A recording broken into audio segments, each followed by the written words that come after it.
नमस्कार दोस्तों। साल 2020 चला तो गया है, लेकिन उसका वो खतरनाक माहौल शायद हमारा पीछा नहीं छोड़ रहा है। मैं ऐसा इसीलिए कह रहा हूं क्योंकि दक्षिण अफ्रीका में कोरोना वायरस के एक नए वेरिएंट ने एक बार फिर से लोगों के बीच में डर का माहौल पैदा कर दिया है। कोविड के इस नए स्ट्रेन को ओमिक्रॉन नाम दिया गया है। एक तरफ जहां काफी तेजी से फैलने वाले इस वेरिएंट को WHO यानी कि वर्ल्ड हेल्थ ऑर्गेनाइजेशन खतरनाक बता रहा है, वहीं दूसरी तरफ शेयर बाजार और कामकाज भी इससे बुरी तरह से प्रभावित हो गए हैं।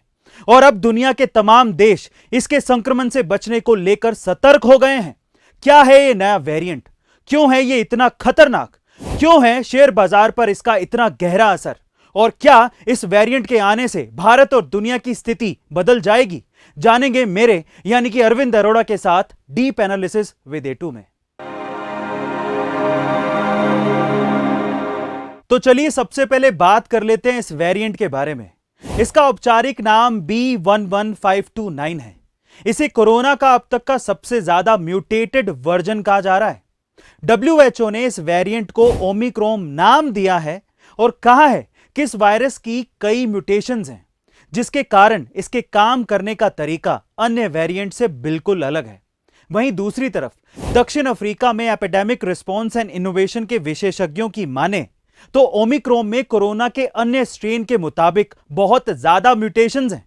इस वेरिएंट में अब तक 50 म्यूटेशंस का पता लगाया जा चुका है और इसमें स्पाइक प्रोटीन के 30 से ज्यादा म्यूटेशंस मिले हैं और इसी से वायरस हमारे शरीर की कोशिकाओं में प्रवेश करता है। यही नहीं, वैक्सीन के जरिए भी इसी स्पाइक प्रोटीन को निशाना बनाया जाता है और इसीलिए यह डेल्टा वेरिएंट की तुलना में 7 गुना ज्यादा खतरनाक माना जा रहा है, क्योंकि ओमिक्रॉन के रिसेप्टर बाइंडिंग डोमेन में 10 तरह के म्यूटेशंस पाए गए हैं, जबकि डेल्टा में इस तरह के सिर्फ 2 ही म्यूटेशंस पाए गए थे।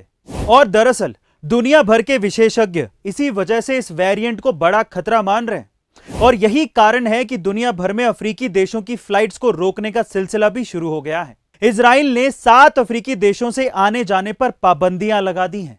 इजराइल सरकार ने दक्षिण Africa, Lesotho, Botswana, Zimbabwe, Mozambique, Namibia और एस्वातिनी जैसे देशों को रेड लिस्ट में डाल दिया है। वहीं यूके ने 6 अफ्रीकी देशों से आवाजाही पर रोक लगा दी है।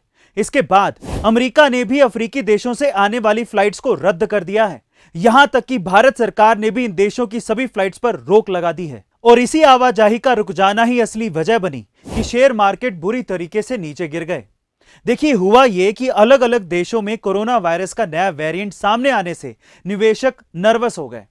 इसकी शुरुआत दक्षिण अफ्रीका से ही हुई। सबसे पहले इस देश ने नए वेरिएंट के 25 मामलों की जानकारी दी। देखते ही देखते बोत्सवाना और हांगकांग में भी यह नया वेरिएंट फैल गया और बाजार बंद होते होते इजराइल और जर्मनी में भी इस वेरिएंट के नए मामले मिलने लगे, जिसके बाद अमेरिका, यूके और भारत जैसे देशों के बाजारों में मंदी आ गई और कामकाज बुरी तरीके से प्रभावित होने लगा, जिसका निवेशकों को भारी नुकसान हुआ। दरअसल कोरोना का यह नया वेरिएंट अब तक 17 देशों में दस्तक दे चुका है। अब हम इंडिया की बात करें तो पिछले कुछ दिनों से देश में कोरोना वायरस के मामले 10,000 से नीचे बने हुए थे, लेकिन अब वो धीरे धीरे बढ़ने लगे।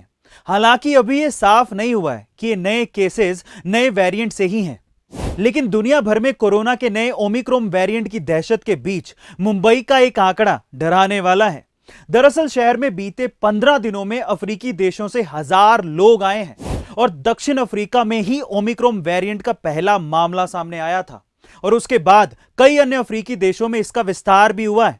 ऐसे में मुंबई में करीब 1000 यात्रियों का दक्षिण अफ्रीका से आना चिंताएं बढ़ाने वाला है। वहीं हाल ही में अफ्रीकन देश बोत्सवाना से आई एक महिला भी मध्य प्रदेश के जबलपुर में आकर कहीं गुम हो गई और इस महिला का गुम हो जाना भी देश के लिए परेशानी का सबब बना हुआ है। अब वैसे तो भारत ने कोरोना महामारी पर वैक्सीनेशन प्रोग्राम की वजह से काफी हद तक काबू पाने की कोशिश की है, लेकिन इस नए वेरिएंट से सरकार की चिंताएं फिर से और ज्यादा बढ़ गई हैं, खासकर विदेशों से आने वाले यात्रियों की वजह से।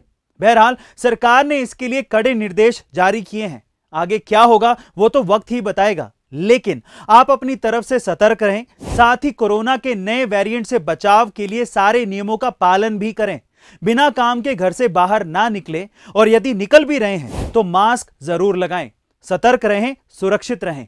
आपको ये इंफॉर्मेटिव वीडियो कैसी लगी कमेंट सेक्शन में जरूर बताइएगा और साथ ही ये भी बताइएगा कि अगले कौन से स्पेशल टॉपिक पर आप मुझसे डीप एनालिसिस चाहते हैं। मिलते हैं अगले डीप एनालिसिस में। Thank you so much.